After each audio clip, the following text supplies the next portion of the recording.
And I would like to start now. You'll find I'm going to be clicking and admitting while we go on to this. And we have a rather large workshop here with 83 of you. So I will be using the chat a bit and giving you some interactivity. And you should have received a text that we're going to work with later. Yeah. So we're going to look at that text and look at the fact that if we want to be developing the different strands of learning, we really need to think about our role as a facilitator of learning rather than as a transmitter of information. So this workshop starts on the basis that you'll consider that your role is going to be someone who's going to be stimulating questioning. Now, questioning is one of the most highly researched areas in education. There's thousands of pieces of research on the use of questions. That's because asking a question and facilitating questioning for learners is central to education. This is not new. This goes right back to a guy who was around a little time ago called Socrates. A quick read. So I'm starting this workshop on the basis that as people that are working in education, we are aware of the role of questioning ourselves as we are involved in facilitating learning, as well as developing our learners' ability to question. Because if they are to become more autonomous in learners, they need to know about questioning. That means, however, that if we want to have questioning in a classroom, we should not be the only ones asking the questions.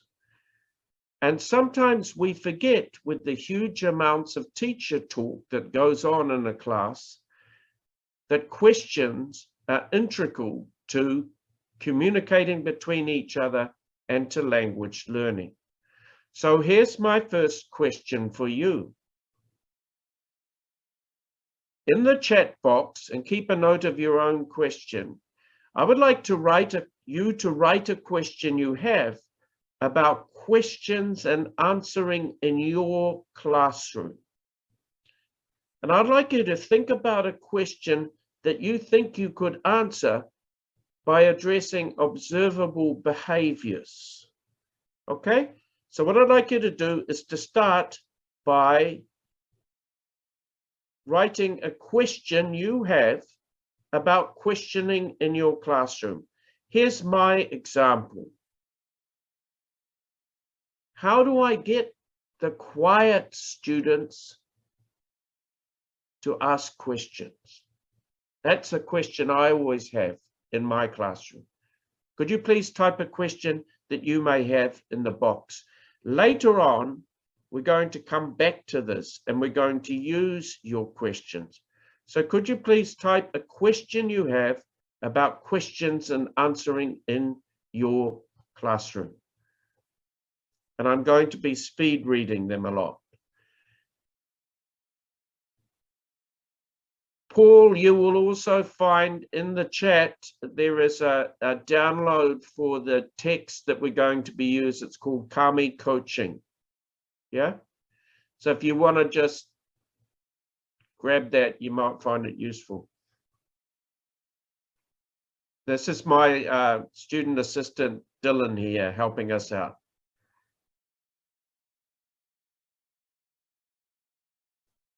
Okay. More questions, please.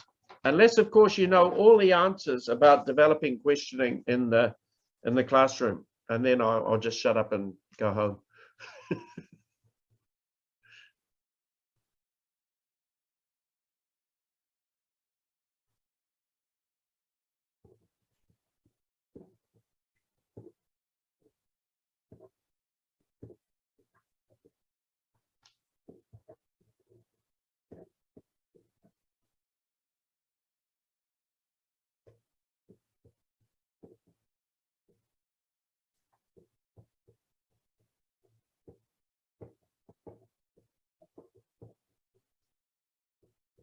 Thank you for the questions. Keep them rolling in.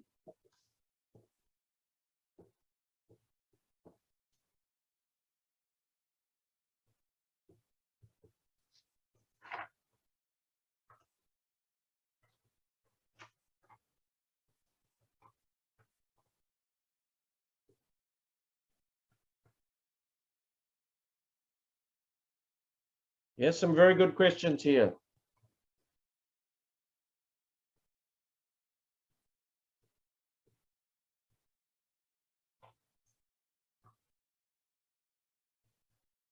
Okay.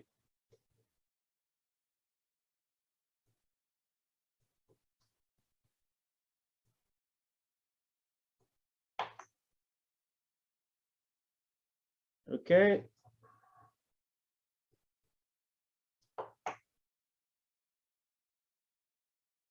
Just a couple of minutes more. I'm waiting for a few more questions. There's some very good ones there to do with openness in the classroom, stimulating the learners to ask questions. How will we involve them in critical thinking? A lot of you are asking about how do we get the participation going? Okay. You may find a question that's similar to yours.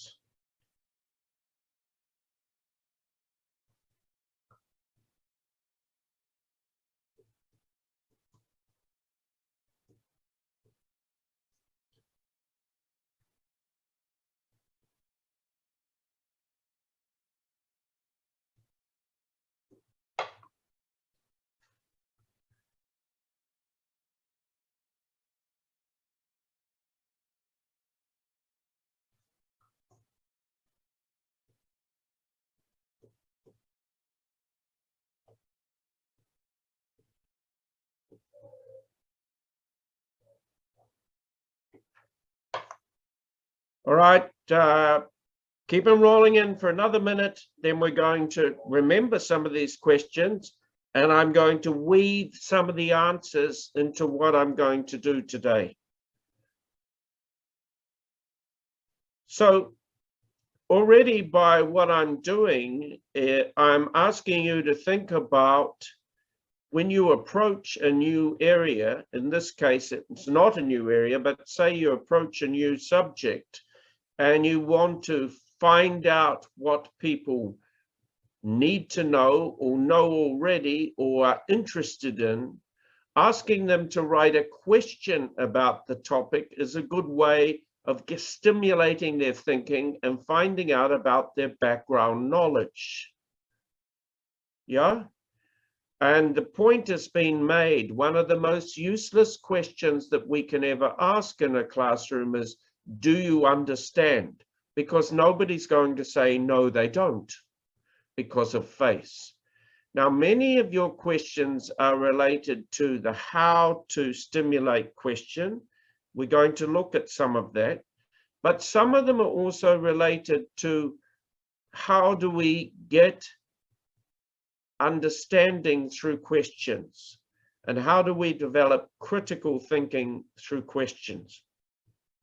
So I'm keeping these questions in mind, and rather than get you to answer other people's questions, have a read in the chat box if you go up and down, and you may find that many of us have shared concerns. So this is an important thing as educators for us to realize that many of the concerns that we may have are shared by other colleagues in terms of developing questioning. So I'd like to just start by looking at some of the question types that happen before we go on to look at a text that has been shared with you on coaching to do with questions. And then we look at ways of developing different kinds of thinking from that.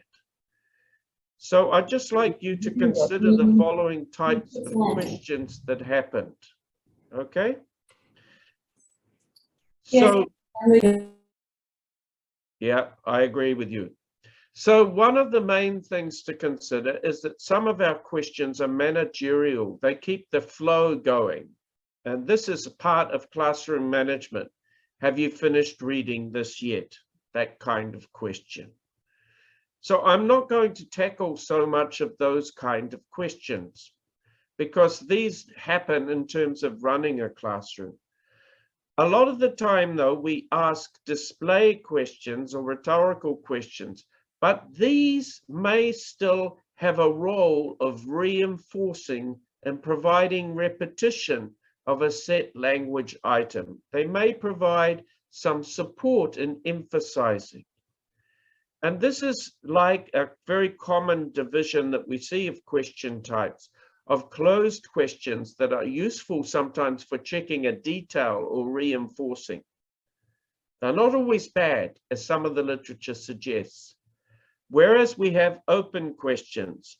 And I know the ministry at the moment is doing a lot in trying to stimulate higher order thinking skills. Like everything in Malaysia, we have to have an acronym. So this is HOTS. The problem is the HOTS is often cold because it's easier to ask closed questions. Now, quite clearly, we need to consider whether we've provided the vocabulary and the language for it. So that means that before we go and ask too many questions about something, we need to consider that they have developed a vocabulary base. And we've just heard about this important thing about the strands. So you need to ask with your questions too. Are you asking the learners about the meaning of things, or are you language focused in your questions? And a lot of the time, the research suggests we are very language focused in our use of questions and not always considering the understanding of the meaning of the text, whether it's a heard text or a written text. So questions can be also useful in providing for repetition of a key vocabulary item or grammar point you want to reiterate. A little bit of talk for me before we get to questions. We have lower order questions, factual recall. And these are often a single right answer. And we all know it's totally useless to go and ask a question like, do you understand? No one's ever going to say anything. Then we have higher order questions. And the research suggests that generally teachers ask a lot of the four wives and a husband questions. They ask a lot of what, who, where, and when. But these lower order questions, before we come to the text we're going to look at, these lower order questions can be useful if we want to have a language focus. So if we come to a text, are we getting the language focus with questions like, who, blah, blah, blah, blah, blah, blah, look for the capital letter. Where, blah, blah, blah, blah, look for the capital letter. So some lower order questions can be very good in developing language focus. So here's what we're going to do now. I hope you all received in your email, or if you haven't, if you scroll up the chat, a text which is entitled Concept and Language Connections. So I'm going to look at a written text here, which is the excerpts of a teacher called Kami, who has been coached in developing a content area subject to be more inquiry-based. It's a bit of a mouthful, yeah. So Dylan has put it in there. So download it if you and go to it on your screen if you don't have the text in front of you. Now here's what I'd like you to do.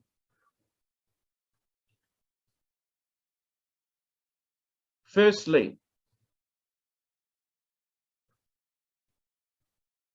I would like to think of a question that you could ask which draws attention to the language form. So let me give you an example of that, because sometimes it can be useful to attend to the language form, which looks at coherence in between different parts of a text. A guy I know called Paul Nation wrote a very good article on this in 1989, actually, on comprehension checking and looking at connectors. Sorry, Paul, showing your age, but it's a very good article. So what I would like you to do here is, can you find, here's the first one. Can you identify all the words finishing in ly? And can you find an alternative? That's the first question. So this involves scanning. So I'm doing some higher level stuff here, scanning. Can you find the words, any of the words with ly? Type them in the box when you found them. And can you think of an alternative? In other words, go into your vocabulary store and look at alternative. That's the first question. That's the first simple task. Thank you very much. You're really fast, you guys. Thank you. Thank you.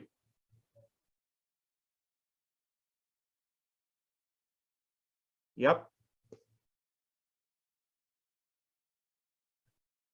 All right.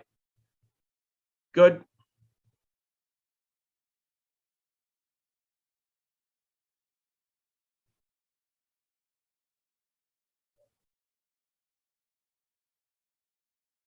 Great. You guys have got it. And we've got all kinds of alternatives like passionately. So here we have a question that is attending to language form. Yep. Brilliant. Really? Definitely. Absolutely. Explicitly. Passionately. Okay. If I had advanced learners, I would ask, what's that word doing? Why is it there? Yeah. So if we're working with advanced learners, it sometimes pays to look at how are things connected? How are things emphasized? So this is a form-based question. And sometimes I think here in Malaysia, because of the influence of our communicative syllabus, we've forgotten about getting the learners to unpack particular words and their role in the grammar of things as well. Now, we get the answer, thank you very much. Yes, it's describing the verb, yeah? It's qualifying the verb. Great.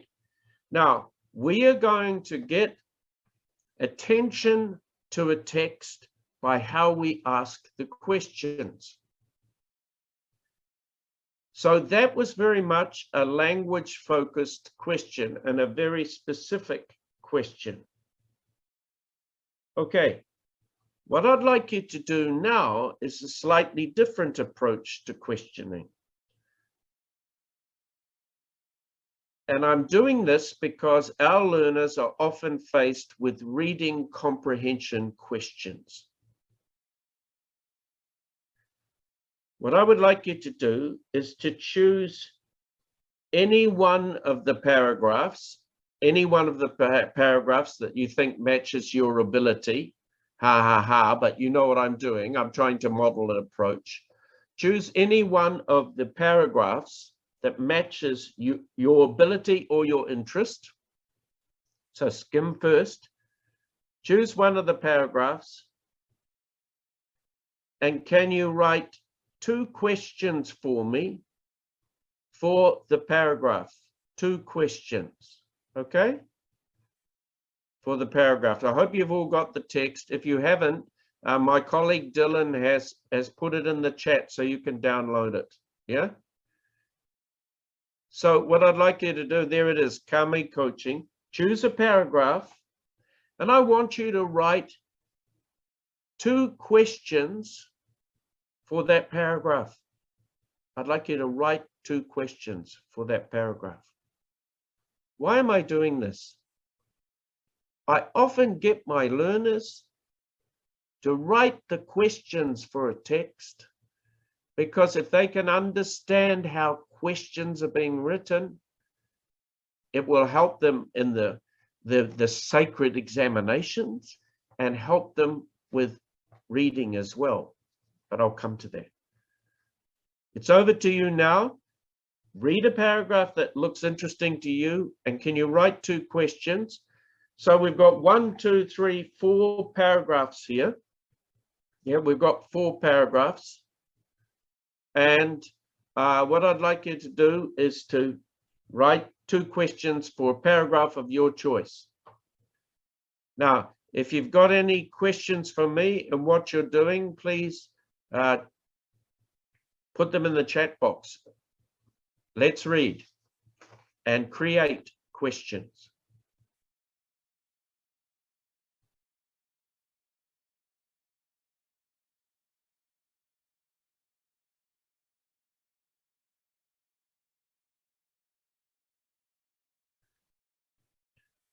Mayan, why don't you download it first? Download the file.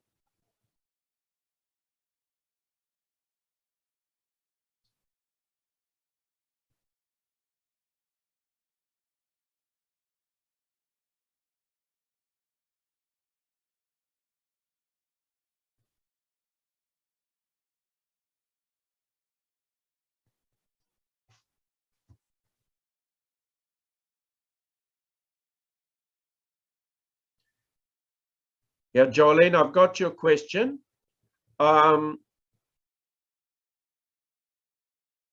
Okay. Right, I've just admitted that person who can't get in. Jolene, yes. Come up with 2 comprehension questions. 2 questions. Notice I didn't say reading comprehension questions, but 2 questions from it. Any kind of question. Then we're going to go and look at the different questions, remembering that questions will channel the attention of the learners.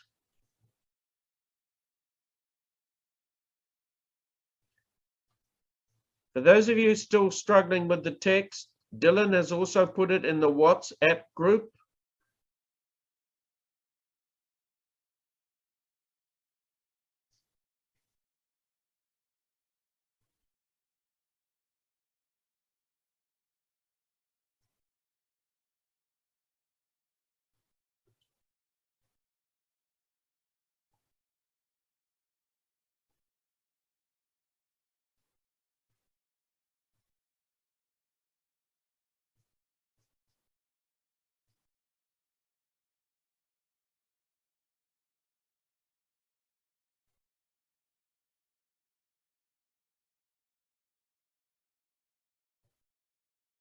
If you're not sure how to go about things, just type away in the chat too.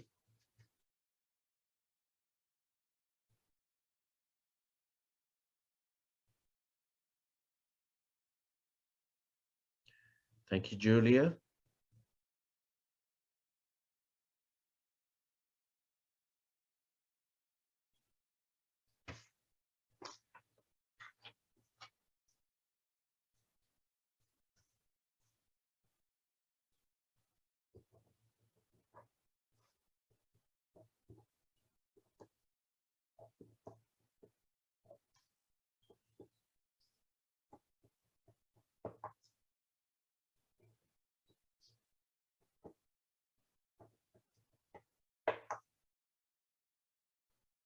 Great, we've got a couple of questions already.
Thank you, Julan.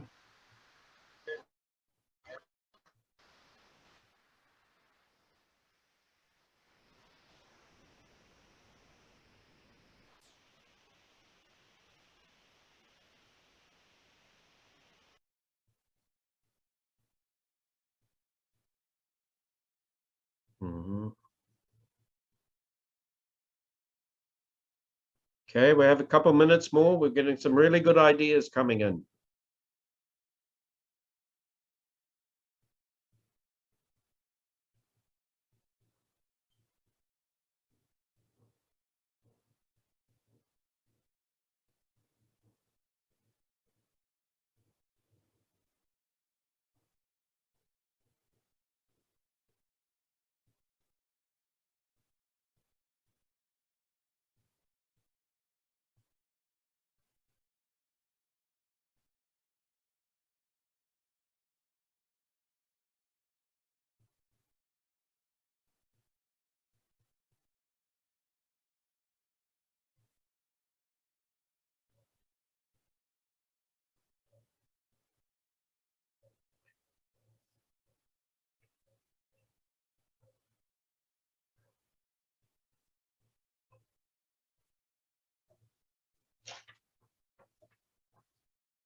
Okay, 2 minutes more. Great, we've got some good things coming in.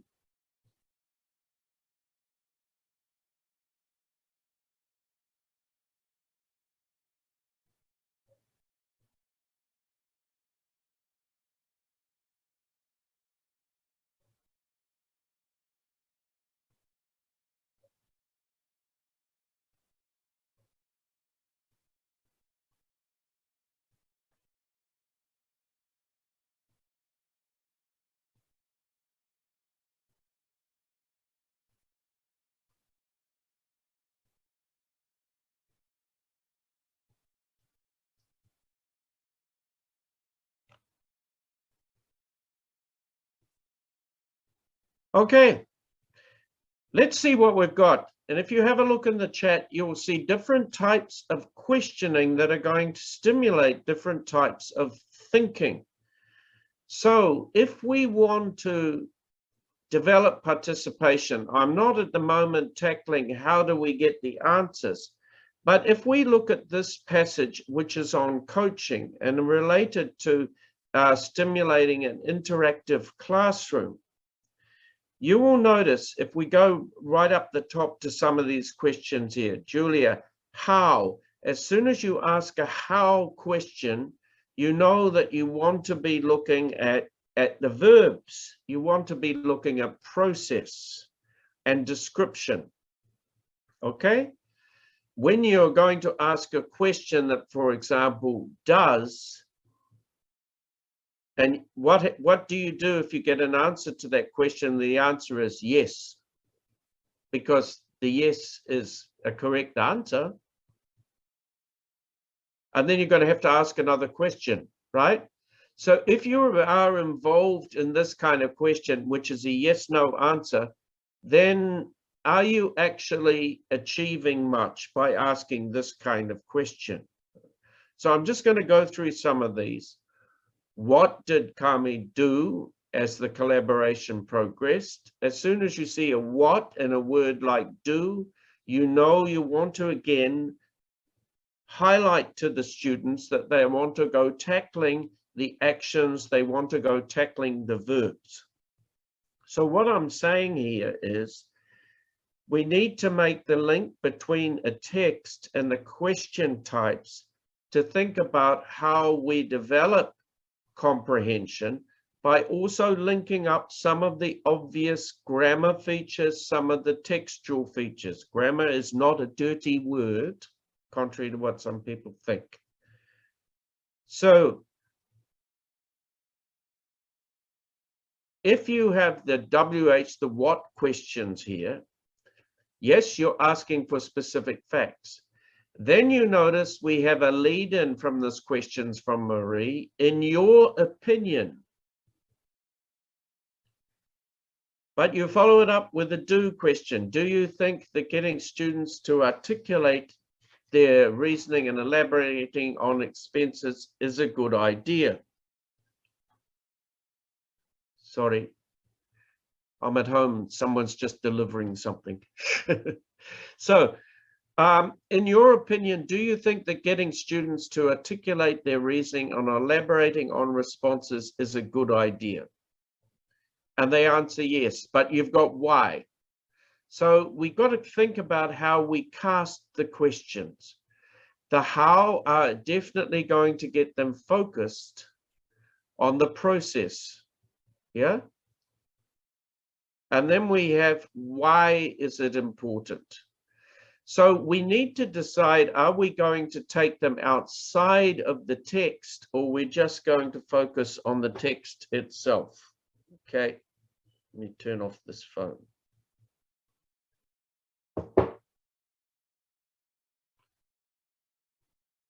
Here we have a question related to the text, but it certainly is one that you may have yourselves. When teachers ask why and the students want to elaborate the answer, but they do not know how to do that in English, what should the teachers do? Well, vocabulary is clearly an issue here. It may be that you do want to put the word up in Malay or Bahasa Indonesia, and then the English equivalent. You may then want to just pause and brainstorm vocabulary related to what is in the text that they may not understand. Now, one of the main things is, if you're going to get them to read here, and you're going to get them to look at reading comprehension, you've got to be very careful about the particular areas of vocabulary which will be difficult for them and may block them. So there is nothing wrong with being language focused and being specific about key vocabulary that you think may be new to them, if it's a vocabulary that's important, especially.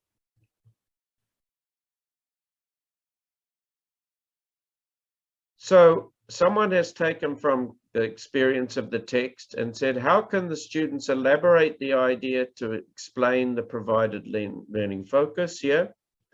What is the student's reason to dig the critical thinking up?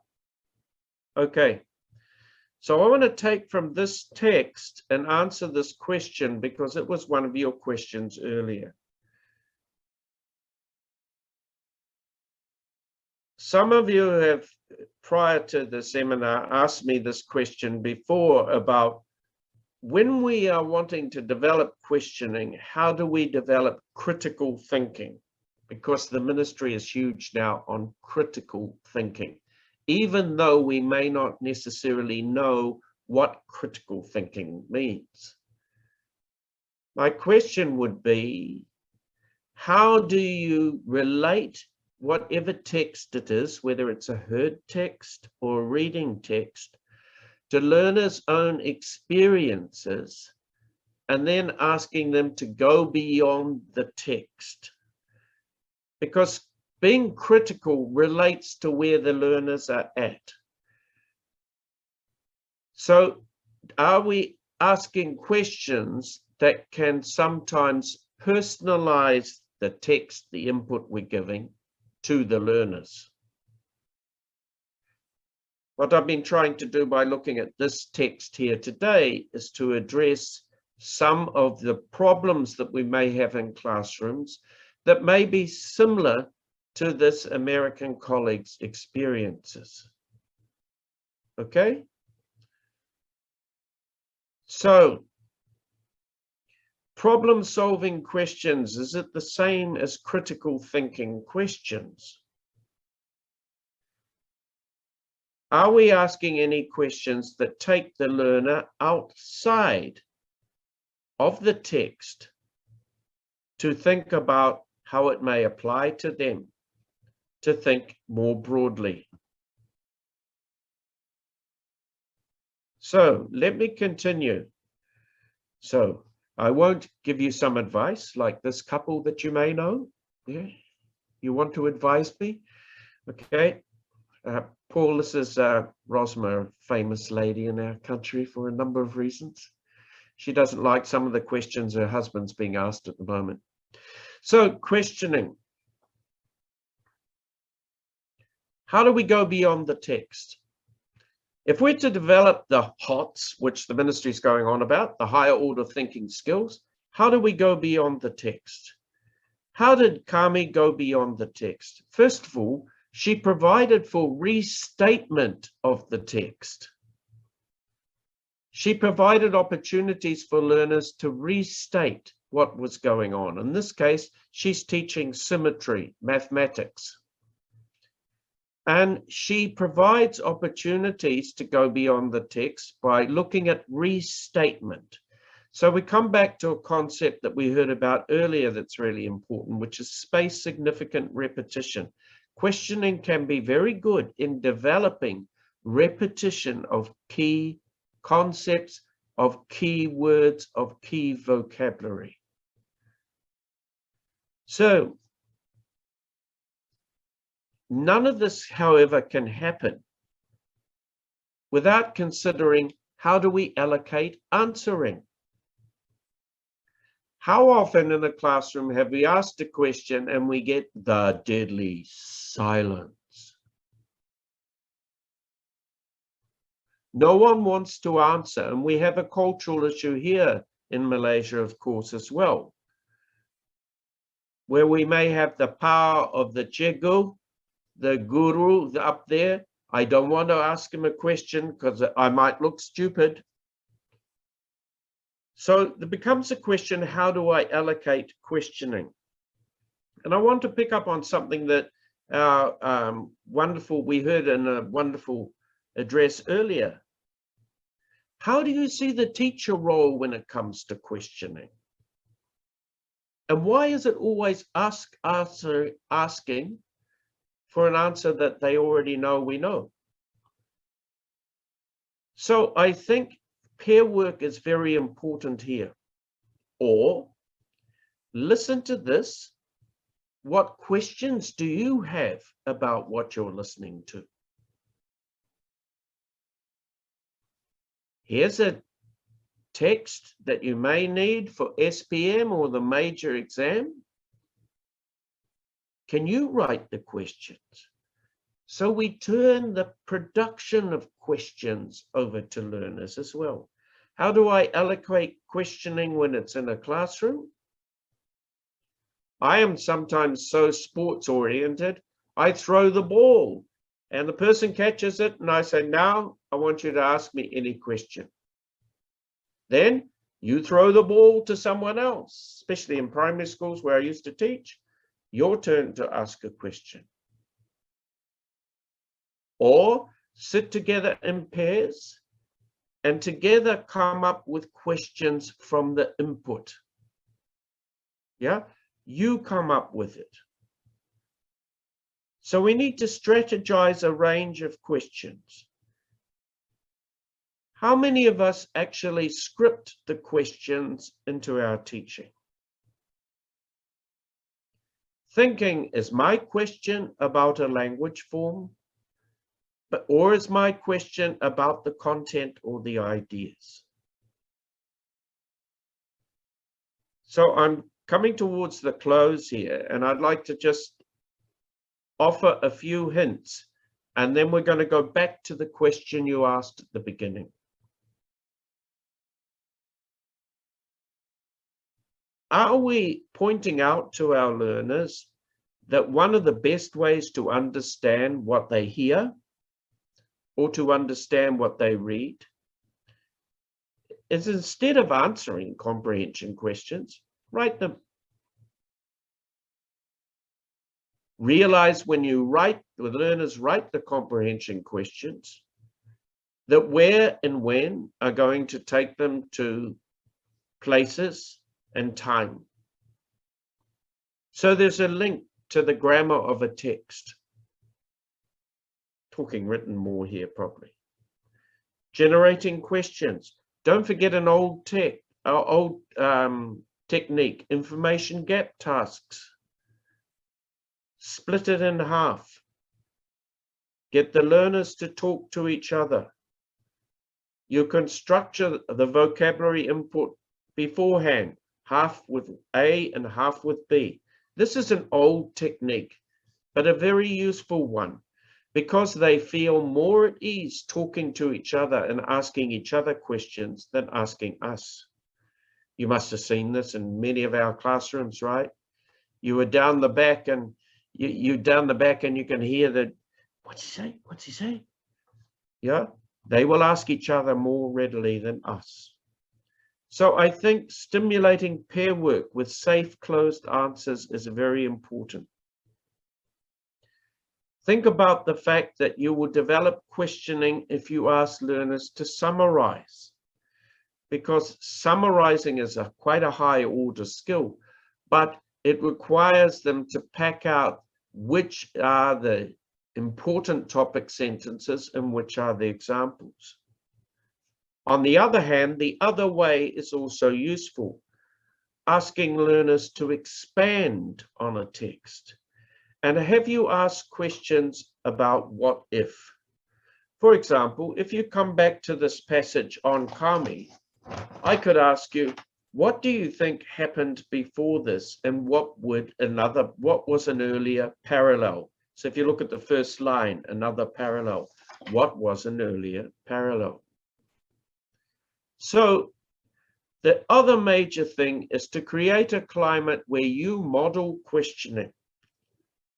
And you admit, let's be honest, we don't know all the answers, but we know how to ask the question to find an answer.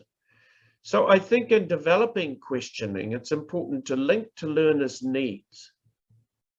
Provide texts that may have a puzzle in there. Use personal stories to reflect upon. So we had a question earlier on, if we go right back up into the chat, where someone said, what if I'm asked a question by a learner which isn't related to what I'm teaching, but is related to the topic? Well, if the question's being asked, they're interested, you milk the interest. You go with what Dick Allwright calls the learning opportunity. You seize the moment. And I think it's important for us to model being a questioner and one who does not know all as the transmitter. And to accept varied answers. I've got this question earlier on. What happens if they give an answer that isn't right? That just means it's an answer you didn't expect. But there is sometimes more than one way to skin a cat, as they say. There are sometimes more than one correct answers. If you're asking a question with only one correct answer, then you know you've got a very specific kind of question. And what's your purpose if you know the answer already? So we come full circle to finish off. And I'd like you to go back to the question that you have about learning in your classroom. I would like to just suggest 4 main things before I go back to your questions.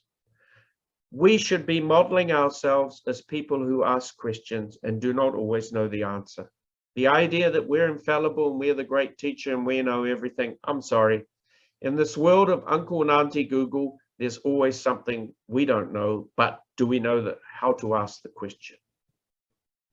Okay.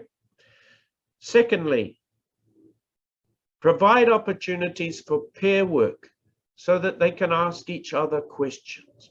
Practice the vocabulary safely. Thirdly, if they don't know the text that they're reading and it's too difficult, find something that is more oriented to success. If they've got difficulties with the text and you want to develop the questions, take some of these questions and answer the specific difficulties about vocab and get it out of the way. Yeah.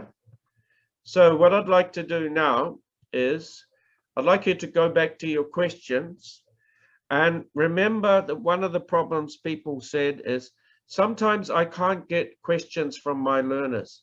Often I will start a session asking them to write questions, just like I did with you today. So Now I'm going to open up the floor for the last few minutes and ask if you have any questions. And if you say you don't, it means I've answered everything that we heard before, and I don't think I have. So questions from anybody about questioning and the fact that we, and especially in our cultures of learning, are in the business of deconstructing the power status of us as the Cegu and the Guru Besar, or the Guru, and providing a safe environment where we welcome questions, sometimes language focused, mainly meaning focused, but a safe environment where we say questioning is the norm. It, like Socrates' time, it is how we learn. So, do we have questions to finish off?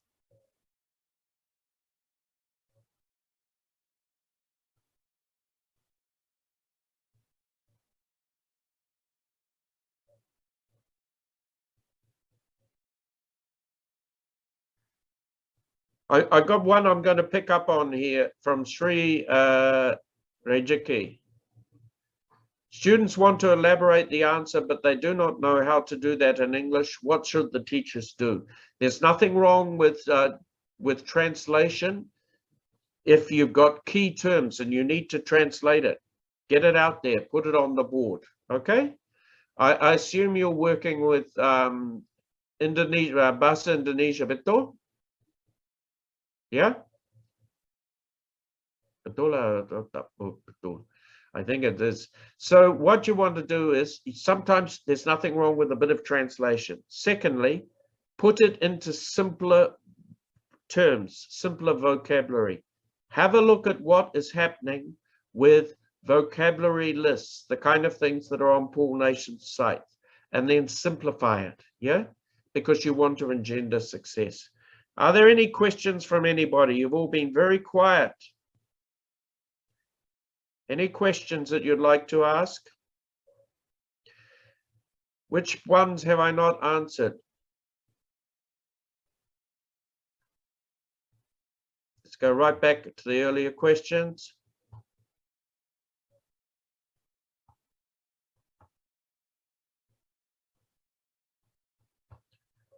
The type of questions you ask will stimulate their attention, right? Okay, Julian, you got a question. How could pupils even ask a question if they have such limited vocabulary? We have to provide them with the vocabulary first, right? So even if you just get them to brainstorm the vocab on the board first, yeah, and then provide them with stems for the questions, you know, the first part of the question, and slot the words in, kind of, if you like, a structured kind of learning, that can sometimes help. Mohammed, you asked, how do I accommodate and answer the students' questions from a student's point of view?